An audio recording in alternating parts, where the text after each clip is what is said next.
ఆద్య ఇంటికొచ్చిన తర్వాత తన ముక్కుసూటితనం, తన మాట మీద పట్టు, నమ్మకం చూసిన తర్వాత నేను పొరపాటు పడ్డానని అర్థమైంది. కాలంతో పాటు మనుషులు మారాలి.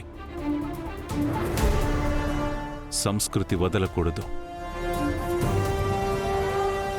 సాదాసీదా ఆలోచనలు పక్కన పెట్టి కొత్తదనాన్ని అంగీకరించాలి. మనకి తెలియని విషయాలు చిన్నవాళ్లు చెప్పినా పెద్దవాళ్లు చెప్పినా నిజమైతే ఒప్పుకోవాలి.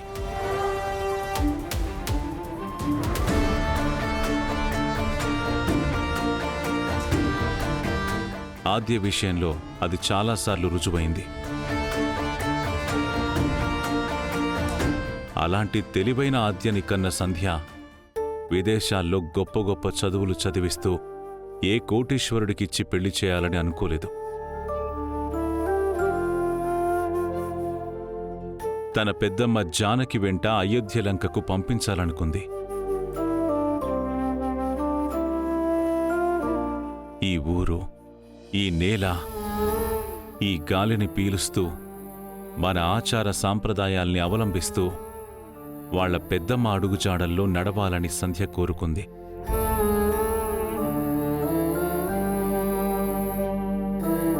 భవిష్యత్తుని బాధ్యతగా భావించిన సంధ్యకి ఇవ్వాల్సిన గౌరవం మనం ఇచ్చి తీరాలి.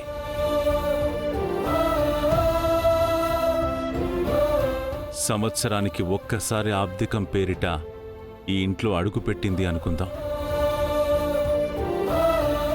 ఆబ్దికం జరిపించడానికి నాకు ఎలాంటి అభ్యంతరం లేదు.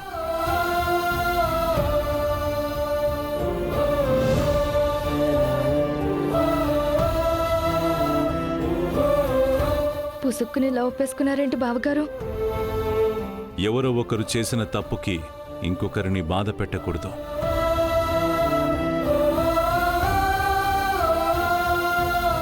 ఆ వయసులో కిషోర్ సంధ్య ప్రేమించుకున్నారు.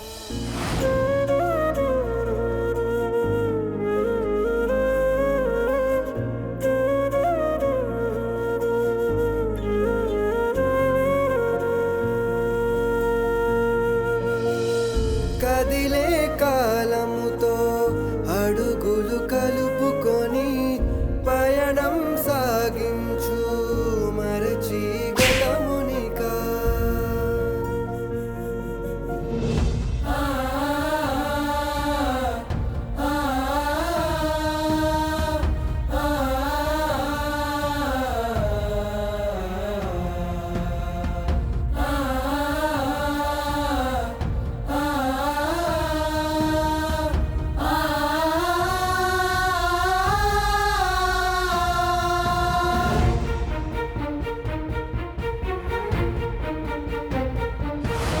తర్వాత జరిగిన పరిణామాలకి దురదృష్టం అనుకోవాలి తప్ప ఎవరు కావాలని, నష్టం జరగాలి అని, జరిపించాలని అనుకోరు.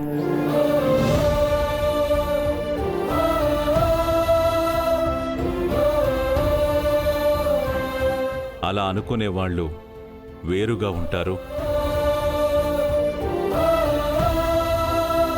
మనకు దూరంగా ఉంటారు.